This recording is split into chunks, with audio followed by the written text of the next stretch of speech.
بتائیے ذرا ڈاکٹر صاحب. اب اس میں ایک اور جو بڑی خاص بات ہے, ایک تو پہلو یہ آ گیا کہ فرد, معاشرہ, قوم, ملت, یہ جو ہم بات کر رہے ہیں کہ ہمیں اپنی معیشت کو کیسے مضبوط کرنا چاہیے, ایک انسان کو جو ہے وہ اپنا معاش کے لیے کیا کرنا چاہیے, کوڈ آف کنڈکٹ. یہ اس کا ایک پہلو یہ ہے, اور ایک پہلو یہ ہے کہ جب اس نے اچھا کمایا, صاف ستھرا کمایا, تو پھر وہاں سے ایک اور تصور شروع ہوتا ہے انفاق فی سبیل اللہ کا. وہ تصور کیا ہے وہ ذرا بتائیے, اس کے اشکال کیا کیا ہیں وہ بتائیے, اور خاص طور پہ مطلب کیوں یہ ضروری اللہ تبارک و تعالیٰ نے سمجھا کہ اس مال کے ذریعے سے لوگوں کی مدد کی جائے, وجہ کیا ہے؟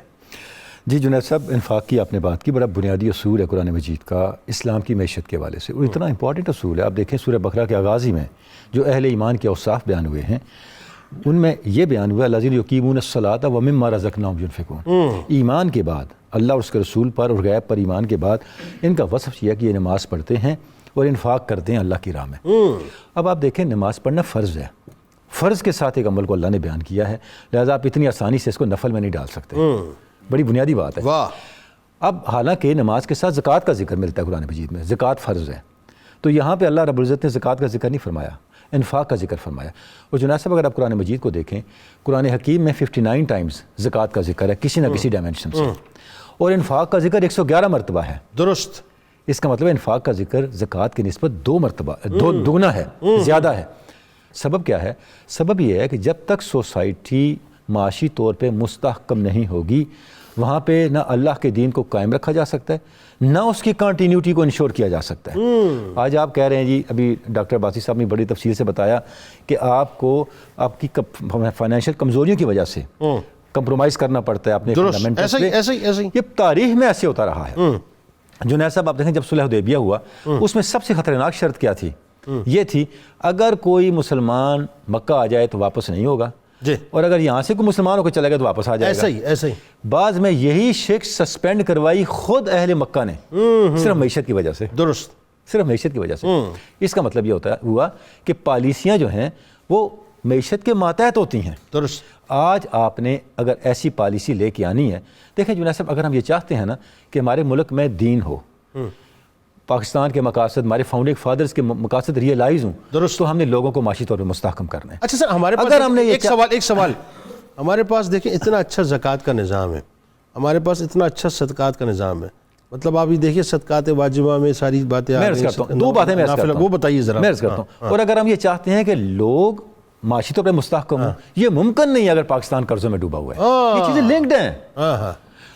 اس کے بعد اگر اچھا اس کا راستہ کہاں سے نکلتا ہے؟ دیکھیں آپ نے ابھی 6 سے 40 تک پہنچا دیا قرض. مجھے بتائیں آپ کے پاس کون سا دین کا چراغ ہے کہ آنے والے وقتوں میں اس کو آپ کم از کم آدھا ہی کر لیں گے؟ سر کوئی ہے؟ پاسبل ہی نہیں ہے. کون سا بکرات ہے اکانومی کا جو ہمارے پاس کوئی ایسا فارمولا لے کے آئے گا؟ بالکل. آپ نے کچھ سٹیپس لینے ہیں, وہ دین کے اوپر کھڑے ہو کے لینے ہیں, اس کے بغیر آپ اس طرف بڑھ نہیں سکتے. واہ واہ, بہت اچھی بات کر رہے ہیں. وہ کیسے لینے ہیں؟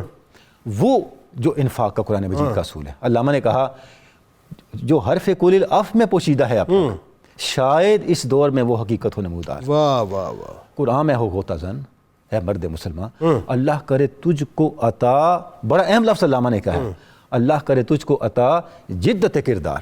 واہ. یہاں تقلید سے نہیں, تخلیق اور تحقیق سے آپ کی نجات. واہ, کیا اچھی بات. اور وہ کل العف ہے.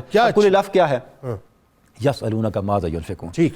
اے میرے رسول آپ سے پوچھتے ہیں کیا خرچ کریں؟ کل العف. جو تمہاری ضرورت سے زائد ہے اسے بینکوں میں اور ذخیروں میں اکٹھا نہ رکھو, اللہ کی راہ میں خرچ کرو. واہ. اب اس مستحب کو اٹھانے, یا میں علامہ کا ایک شعر پڑھنا چاہوں گا. بتائیے. علامہ فرماتے ہیں کہ باشی حکمت دین را امی, باتو گوئم نقطہ شرع مبین, چوں کسے گردد مزاحم بے سبب, با مسلمہ در ادائے مستحب, مستحب را فرض گردانی دا اند, زندگی را عین قوت دیدہ اند. علامہ کہتے ہیں جب مسلمانوں پہ آزمائش کا وقت آئے مستحب فرض بن جاتا ہے. اب کل العف کو آپ کو مستحب سے اٹھا کے قانون بنانا ہوگا. اگر آپ اس کو قانون نہیں بناتے, جنید صاحب آج کا پروگرام بڑا تاریخی پروگرام ہے, یہ وقت نوٹ کر لیں, یہ آپ قرضوں سے نہیں نکل سکتے.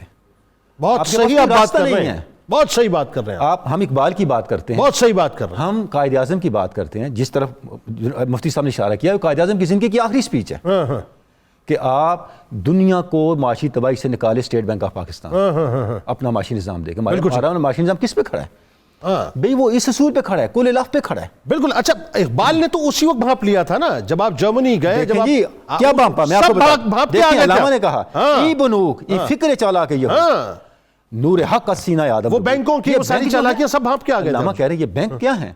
یہ فکر چالاک یہود ہے۔ نور حق السینہ آدم ربو، بالکل ٹھیک ہے، اس نے آدم کو نور حق سے معلوم کر دیا، درست، تاتہ ہو بالا نہ گردد، نظام تہذیب و دانش و دین سودائے خام۔